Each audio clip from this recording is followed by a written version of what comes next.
Sir, Darshan ಅವರ ವಿಚಾರಕ್ಕೆ ಮತ್ತೆ ಬರೋದಾದರೆ, ಇದು ದರ್ಶನ್ ಅವರ ವಿಚಾರ ಅಲ್ಲ, ಪೊಲೀಸ್ ವಿಚಾರ. ನೀವು ಪೊಲೀಸನೇ ಪರಮಾತ್ಮ ಅಂತ ಒಂದು ಪೋಸ್ಟ್ ಹಾಕ್ಕೊಂಡಿದ್ದೀರಾ, ಅದಕ್ಕೆ ಕೇಳ್ತಾ ಇದ್ದೀನಿ. ಹೆಚ್ಚಾಗಿ ಪೊಲೀಸ್ ಪಾತ್ರಗಳನ್ನು ಕೂಡ ಮಾಡಿದ್ದೀರಾ.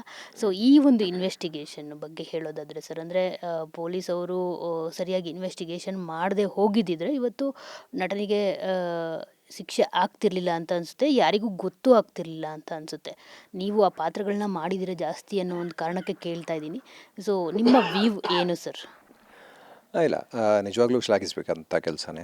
ಆದರೆ ಇದೇ ಕಾರ್ಯತತ್ಪರತೆ ಎಲ್ಲ ಕೇಸ್ಗಳಲ್ಲೂ ತೋರಿಸಿದ್ರೆ, ಜೊತೆಗೆ ಎಲ್ಲ ಕೇಸ್ಗಳಲ್ಲೂ ಇಷ್ಟೇ ನಿಷ್ಪಕ್ಷಪಾತವಾಗಿ ನಡ್ಕೊಂಡ್ರೆ ನಿಜವಾಗ್ಲೂ ಒಪ್ಕೋಬೋದು. ಆದರೆ ಹಾಗಾಗಿಲ್ಲ. ಬೇಕಾದಷ್ಟು ಕೇಸ್ಗಳಿದೆ. ಇತ್ತೀಚೆಗೆ ಸೌಜನ್ಯ ಅವ್ರ ಕೇಸ್ ತೊಗೊಳ್ಳಿ, ಎಲ್ಲ ಕಡೆನೂ ಅದನ್ನ ಹೇಳ್ತೆ. ಯಾಕಂದರೆ ಮೇಜರ್ ಕೇಸ್ ಅದಾಗಿರೋದು 11 ವರ್ಷ ಆದರೂ ಇನ್ನೂ ಯಾರು ಕಲ್ಪಿಟ್ಟಂತ ಗೊತ್ತಿಲ್ಲ, ಹೆಂಗೆ ನಡೀತು ಅಂತಲೇ ಗೊತ್ತಿಲ್ಲ. ಸೊ ಸಾಕ್ಷಿಗಳಿಲ್ಲ, ಅದೆಲ್ಲೋ ಬದಲಾವಣೆ ಆಗ್ತಾ ಇರ್ತವೆ ಸಾಕ್ಷಿಗಳು. ಯಾಕೆ ಇಷ್ಟೊಂದೆಲ್ಲ ಆಗುತ್ತೆ? ನೀವು ಇಷ್ಟೊಂದೆಲ್ಲ ಎಫೆಕ್ಟಿವ್ ಆಗಿದೆ ನಮ್ಮಲ್ಲಿ. ಪೊಲೀಸ್ ವ್ಯವಸ್ಥೆ ತುಂಬ ಸದೃಢವಾದಂಥ ವ್ಯವಸ್ಥೆನೇ. ಆದರೆ ಜನಗಳ ನಿಯತ್ತು ಕರೆಕ್ಟಾಗಿರ್ಬೇಕಲ್ಲ. ಈಗ ಎಷ್ಟೊಂದು ಜನ, ಈಗಂತೂ ಈಗಿನ ಸರ್ಕಾರದಲ್ಲಂತೂ ಬೇಕಾದಷ್ಟು ಜನ ಅಮಾಯಕರು ಇನ್ನೂ ಜೈಲಲ್ಲಿದ್ದಾರೆ. ಉಮರ್ ಖಾಲಿದ್ ಹಂಗೆ ನೋಡೋಕೆ ಹೋದರೆ, ಭೀಮಾ ಕೋರೆಗಾಂವ್ ಕೇಸಲ್ಲಿ ಎಷ್ಟು ಜನ 10 ವರ್ಷ ಜೈಲಲ್ಲಿದ್ದು ಸಾಕ್ಷಿ ಇಲ್ಲ ಅಂತ ಬಿಡುಗಡೆ ಆದರು. ಅಂದರೆ ಅವರ 10 ವರ್ಷಕ್ಕೆ ಏನು ಬೆಲೆ?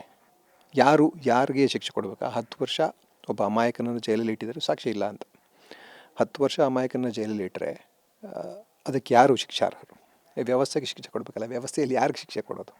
ಸೊ ಹೀಗೆ ಅಪರಾಧಕ್ಕೆ ಶಿಕ್ಷೆ ಅನ್ನೋದನ್ನೇ, ಅದಕ್ಕೆ ಅರ್ಥಗಳೇ ಬದಲಾಗ್ತಾ ಇದೆ. ಈಗ ಹೊಸ ಇವರು ಪೀನಲ್ ಕೋಡ್ ತಂದಿರೋದ್ರಲ್ಲಿ ಇನ್ನೂ ಬದಲಾವಣೆಗಳಾಗತ್ತೆ.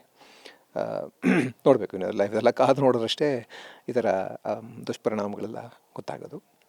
ಒಳ್ಳೆಯ ಪರಿಣಾಮಗಳಿಗೆ ಎಲ್ಲೂ ಕಾನೂನು ಬದಲಾವಣೆಗಳಾಗ್ತಾರೋ ಅಂತ ಕಾಣಿಸ್ತಾ ಇಲ್ಲ ನನಗೆ. ಆ್ಯಕ್ಚುಲಾಗಿ ಒಳ್ಳೆಯದಕ್ಕೋಸ್ಕರ ಆಗಬೇಕು ಬದಲಾವಣೆಗಳು, ಪ್ರಗತಿಶೀಲವಾಗಿರಬೇಕು. ಹಾಗಿಲ್ಲ, ಈಗಿನ ಪರಿಸ್ಥಿತಿ ಹಾಗಿಲ್ಲ.